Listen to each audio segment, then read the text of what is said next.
बड़ी खबर मिल रही है। बागड़ के दिग्गज नेता महेंद्र जीत सिंह मालविया घर वापसी करेंगे। निकाय चुनाव से पहले बागड़ की राजनीति में बड़ा राजनीतिक बदलाव देखने को मिल रहा है। पिछले लोकसभा चुनाव में भाजपा का हाथ थामा था, अब एक बार फिर कांग्रेस का दामन थामने जा रहे हैं। राजस्थान प्रभारी सुखजिंदर सिंह रंधावा से मुलाकात किया और उसके बाद उन्होंने बोला है कि क्षेत्र के कार्यकर्ता और जनता कांग्रेस को स्वीकार करती है। आदिवासी क्षेत्र के अंदर कांग्रेस भाती है।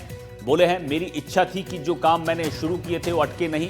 भाजपा का नारा था डबल इंजन की सरकार है, लेकिन वो पार्टी मुझे रास नहीं आई। वहीं बीएपी पर बोले हैं कि विकास वही कर सकता है जो सत्ता में होता है। आने वाले 100 साल में भी वो सत्ता में नहीं आ सकते हैं, वहां सरकार का साथ लेने की जरूरत है।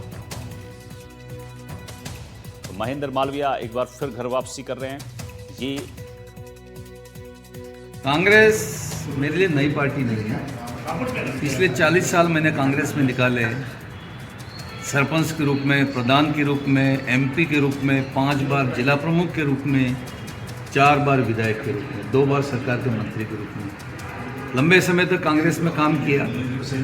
लेकिन कुछ समय पहले मेरा ऐसा मन हुआ कि डबल इंजन की सरकार है, मेरे क्षेत्र में विकास होना नहीं चाहिए और जनता का अहित नहीं हो।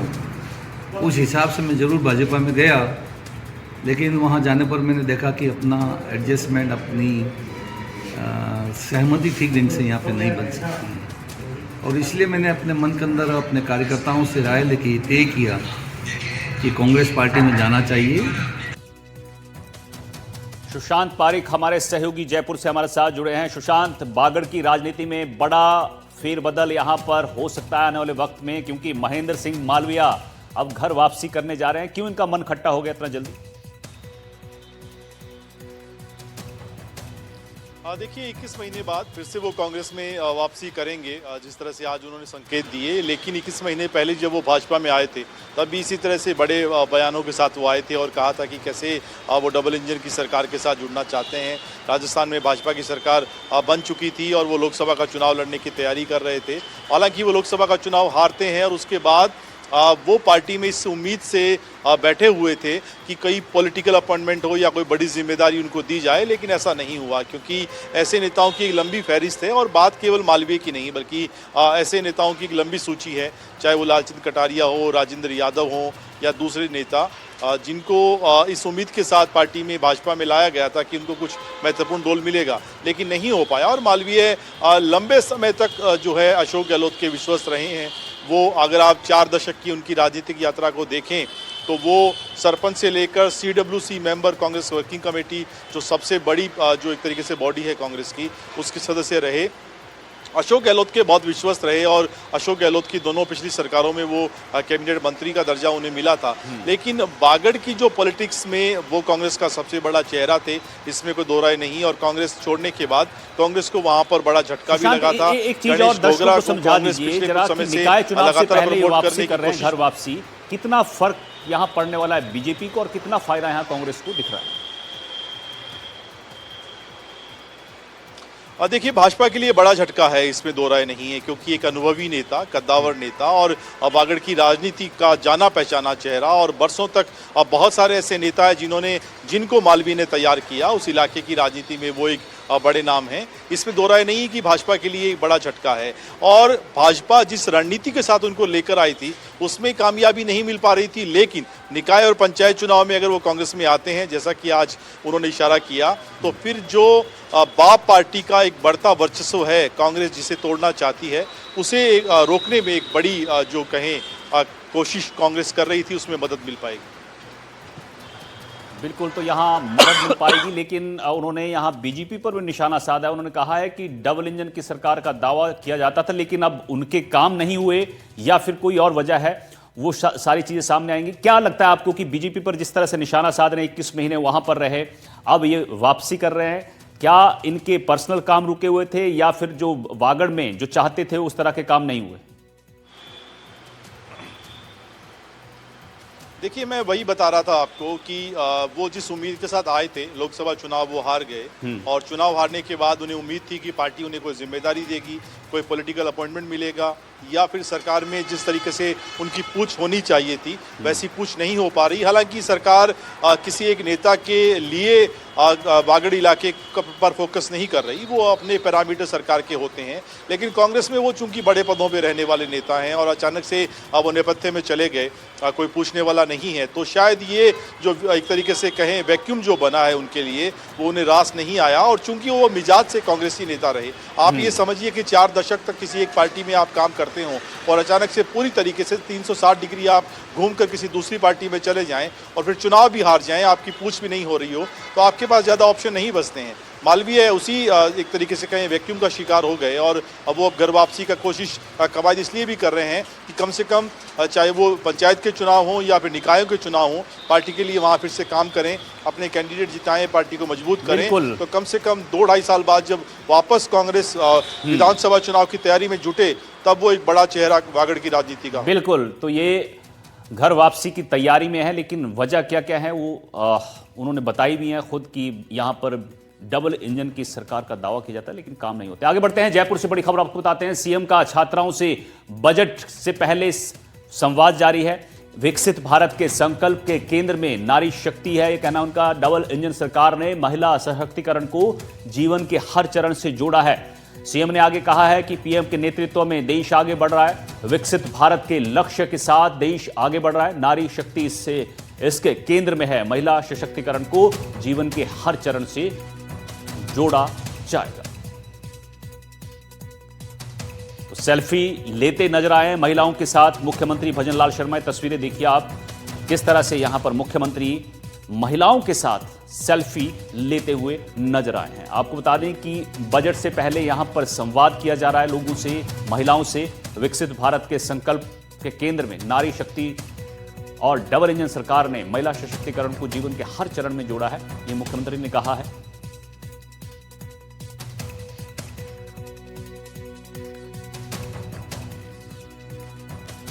जयपुर से खबर बताते हैं, जहां मुख्यमंत्री भजनलाल शर्मा ने मुख्यमंत्री कार्यालय में एनजीओ, सिविल सोसाइटी और उपभोक्ता मंच के प्रतिनिधियों से बजट से पहले संवाद किया। इस दौरान अलग अलग संस्थाओं के प्रतिनिधियों ने राज्य सरकार द्वारा पिछले 2 सालों में स्वास्थ्य, खाद्य सुरक्षा समेत अलग अलग क्षेत्रों में किए गए जन कल्याणकारी फैसलों की सराहना करते हुए दिव्यांग कल्याण, महिला उत्थान, घुमंतु कल्याण और उपभोक्ता संरक्षण जैसे विषयों पर अपने सुझाव दिए हैं। तो लगातार यहां पर संवाद किया जा रहा है। सिविल सोसाइटी और उपभोक्ता मंच के प्रतिनिधियों से बजट से पहले बातचीत की है, संवाद किया है मुख्यमंत्री ने।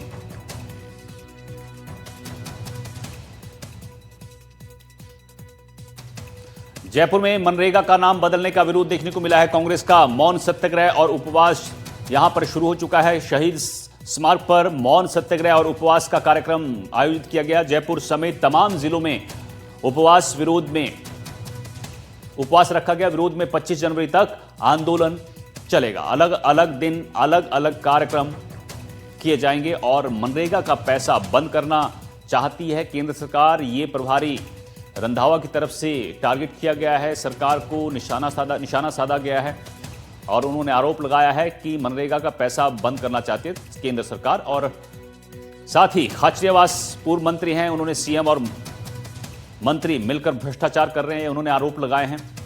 वहीं डोटासरा ने भी निशाना साधा है। उन्होंने कहा है बीजेपी राज में 10 गुना भ्रष्टाचार बढ़ा है, सरकारें गिराने के लिए पैसा कहां से आ रहा है, सवाल पूछा है। वहीं टीकाराम जूली ने कहा है कि सड़क से सदन तक हम लड़ाई लड़ने वाले हैं। प्रभारी रंधावा साहब यहाँ पर आ गए। रंधावा साहब, बड़ा जो कंसर्न है कांग्रेस का, क्या ऐसा मुद्दा जिसे लेकर सबसे ज्यादा आपत्ति? महात्मा गांधी का नाम तो हटाया ही गया है, दूसरे क्या मुद्दे? देखिए, जो इन्होंने मनरेगा का नाम चेंज करना मुद्दा नहीं है इतना बड़ा, वो भी मुद्दा है कि महात्मा गांधी जिनके नाम पर ये स्टार्ट किया था, ये एक स्कीम ऐसी लॉन्च की थी डॉक्टर मनमोहन सिंह और सोनिया गांधी ने कि जो जिनको के पास काम नहीं है, गरीब हैं, उनको ये ना लगे कि हमें कर रहे हैं, कोई खरात दे रहे हैं। उनके लिए काम दिया था और काम के बदले में उनको जो था तनख्वाह दी जाएगी। और 100 दिन की गारंटी उनके साथ गारंटी कर दी थी कि आपको गारंटी से हम 100 दिन का काम देंगे। पिछले 2-3 साल से या 10 साल से आप अगर देखिए तो मेरा ख्याल है कि 48% लोगों को काम बड़ी मुश्किल से मिला। ये जो गवर्नमेंट है इनकी 2-3 स्कीमें थी, जैसे बॉर्डर एरिया डेवलपमेंट प्रोग्राम था 2022 में इन्होंने उसको बिल्कुल ही ख़त्म कर दिया। पहले 100% गवर्नमेंट की थी, सेंट्रल गवर्नमेंट की, बाद में इन्होंने 60-40 की और बहुत छोटी सी वो स्कीम थी, बाद में उसको इन्होंने बंद कर दिया।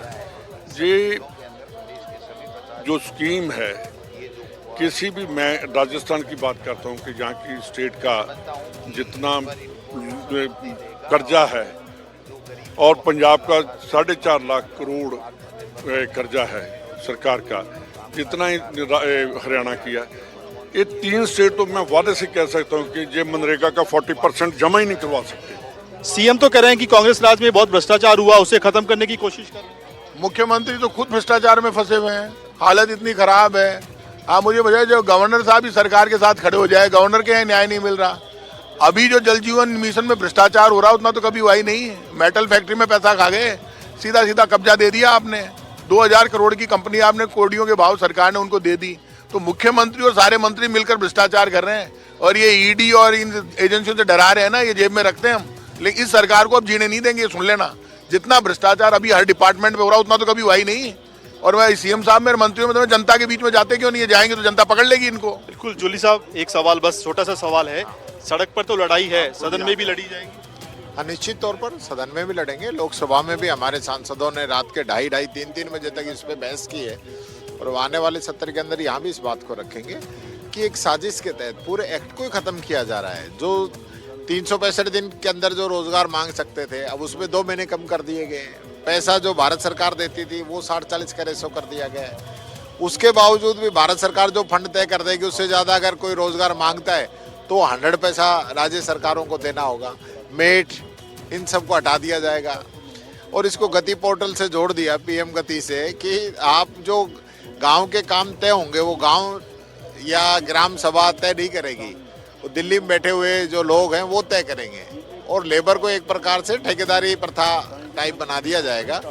और जो मजदूरों को जो सहूलियत मिली थी, गाँव को जो स्ट्रेंथ मिली थी, गाँव के अंदर जो पलायन रुका था, जो बंधुआ मजदूरी से राहत मिली थी, वो सब जो है भारतीय जनता पार्टी उसको खत्म करना चाहती है। इसलिए नाम बदल के कि इसका पूरा फोकस जो है भगवान श्री राम के नाम पे कर दो कि कांग्रेस इस एक्ट का विरोध करेगी तो ये कहा जाए कि भाई ये लोग राम विरोधी हैं, जबकि हकीकत ये है कि इन लोगों ने इस कानून को ही खत्म कर दिया है। जो गरीब को जो राहत मिलनी थी उसको ही खत्म करने का काम कर रहे हैं। करप्शन का एक बड़ा मुद्दा भाजपा बता रही है कि जो सही ढंग से ऑडिट नहीं होता था वो एक बड़ा इशू रहा। और हालांकि महात्मा गांधी का नाम बदला गया, केंद्र और राज्यों के बीच हिस्सेदारी भी एक बड़ी वजह है। लेकिन भाजपा का पलटवार, मुख्यमंत्री प्रेस वार्ता करते हैं। कब कर रहे हैं? प्रेस वार्ता कर चुके हैं। कब, क्या कह रहे हैं? उन्होंने कहा है कि हम जिस तरीके से सिस्टम को पारदर्शी बनाने की जो हमारी कोशिश है, कांग्रेस राज में करप्शन का एक बड़ा जो जरिया बन गया था, 10 गुना भ्रष्टाचार बढ़ गया। और कल सीएमआर के अंदर बुला बुला के क्या मंत्रियों से क्या बातें हो रही थी, किसी से छुपी हुई हैं क्या? किसकी बात कर रहे हो? ऐसा विभाग बता दो जिसमें भ्रष्टाचार 10 गुना नहीं बढ़ गया हो। ब्यूरोक्रेसी और नेता की जो गठजोड़ है, ये भाजपा के अंदर जितना भ्रष्टाचार का बोलबाला है उतना तो कभी जिंदगी में नहीं हुआ। किसकी बात कर रहे हैं ये? किस भ्रष्टाचार की बात कर रहे हैं? सरकारें ऐसे ही गिनती हैं क्या? बिना भ्रष्टाचार के पैसे के गिर जाती हैं क्या सरकारें? सरकारें गिरा रहे हैं, कहाँ से आ रहे हैं इनके पास पैसे? मध्य प्रदेश की सरकार गिराई, महाराष्ट्र की सरकार गिराई। आज जो पूरे देश में तांडव नृत्य है, कल आपने देखा होगा जो बीएमसी के चुनाव थे उसमें करोड़ों रुपए बांट करके और फार्म ही नहीं भरने दिए, निर्विरोध चुनाव जिता लिए। और ये हमको ईमानदारी और भ्रष्टाचार की परिभाषा सिखाएंगे क्या? तो ये संग्राम कहाँ तक लेकर जाए? ये संग्राम जब तक ये कानून, काम का अधिकार कानून वापस लागू नहीं होगा तब तक हम इनके खिलाफ संग्राम करेंगे। चलिए आगे जोधपुर से आपको खबर बताते हैं। यहां कांग्रेस पर गजेंद्र सिंह शेखावत ने बड़ा पलटवार किया है। मनरेगा को लेकर कांग्रेस पर निशाना साधा है। जी राम जी का विरोध करने पर उन्होंने कांग्रेस को घेरा और कहा है कि मनरेगा को भ्रष्टाचार की दुधारू गाय बनाकर लूटा गया। नई योजना से भ्रष्टाचारियों के पेट में अब दर्द हो रहा है। जी राम जी के जरिए योजना में पारदर्शिता आएगी। जी राम जी से राजनीतिक बिचौलियों का खेल खत्म हो जाएगा। राष्ट्र और मजदूरों के हित में, देश के कृषि क्षेत्र के हित में, देश के गांवों के सशक्तिकरण और सुनियोजित विकास के हित में जो योजना लागू की गई है, इस योजना को लेकर के देश में असीम उत्साह है।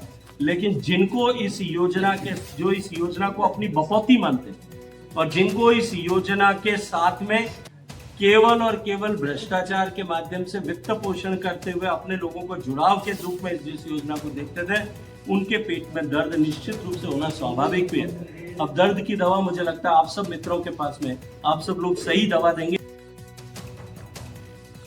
उधर दौसा पहुंचे डिप्टी सीएम प्रेमचंद बैरवा ने भी कांग्रेस पर बड़ा हमला बोला है। मनरेगा विवाद पर उन्होंने कहा है कि नाम बदलने की परंपरा कांग्रेस की है, काम से फर्क पड़ता है। वीबी जी राम जी योजना में 125 दिन का रोजगार योजना में पहले से ज्यादा सुविधाएं मिलेंगी। कांग्रेस के आंदोलन को उन्होंने निरर्थक बताया है। राम का नाम लेने में क्या बुराई है, ये प्रेमचंद बैरवा ने कहा। मैं आज बैरवा समिति शिक्षा एवं विकास समिति को बहुत बहुत धन्यवाद और बधाई देना चाहूँगा कि उन्होंने एक ऐसी जगह लेकर और उसके निर्माण के लिए और ई लाइब्रेरी के लिए एक समिति, एक संगठन तैयार करके जो बच्चों के भविष्य के लिए जो नींव रखी है वो बच्चों के उज्जवल भविष्य के लिए रखी गई है। निश्चित रूप से ये एक जागृत समाज का उदाहरण है, जिस तरह से उन्होंने ये कार्य करके और हमारे आने वाले हमारे युवाओं को ऐसी यहाँ पे शिक्षा लेकर वो आगे बढ़ेंगे। निश्चित रूप से हमारे यशस्वी प्रधानमंत्री नरेंद्र मोदी जी का जो सपना, जो विजन है विकसित भारत 2047 का, तो हमारे आने वाले प्रतिभावान छात्र छात्रा आगे बढ़कर और उसमें सहयोग करेंगे। चित्तौड़गढ़ में भी जिला कांग्रेस कमेटी ने मनरेगा बचाओ संग्राम के तहत खूंखार भरी। चित्तौड़गढ़ जिला मुख्यालय पर कांग्रेस नेताओं ने उपवास सत्याग्रह कर प्रतीकात्मक विरोध दर्ज कराया और केंद्र सरकार पर ग्रामीण रोजगार की रीढ़ तोड़ने का आरोप लगाया है।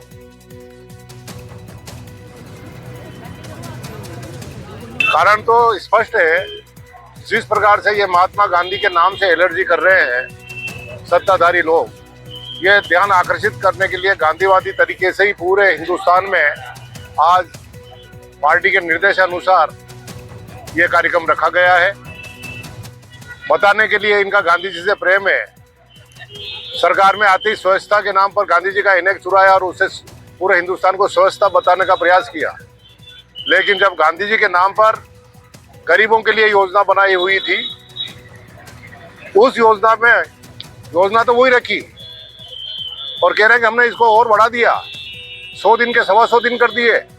लेकिन गांधी जी के नाम से इतनी नफरत है कि उनका नाम मिटाया और राम जी, जय राम जी जाने जाने क्या क्या कहा। जो राम जी तो हमारे मन में बसे हुए हैं, इसमें कोई दो राय नहीं है।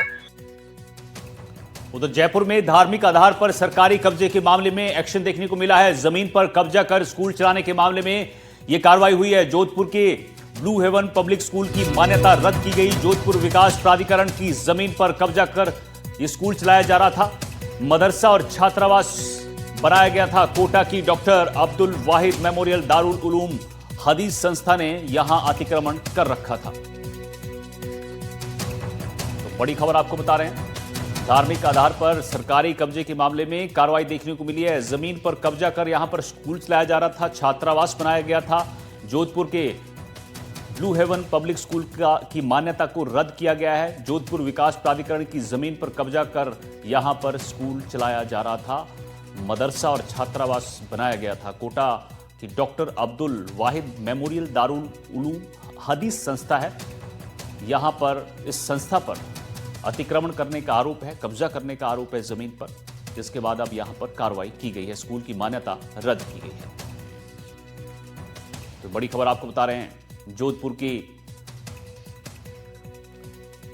ब्लू हेवन पब्लिक स्कूल की मान्यता रद्द कर दी गई है और ये मान्यता इसलिए रद्द की गई है क्योंकि जोधपुर विकास प्राधिकरण की जमीन पर यह स्कूल चलाया जा रहा था, कब्जा कर रखा था जमीन पर और अब यह कार्रवाई की गई।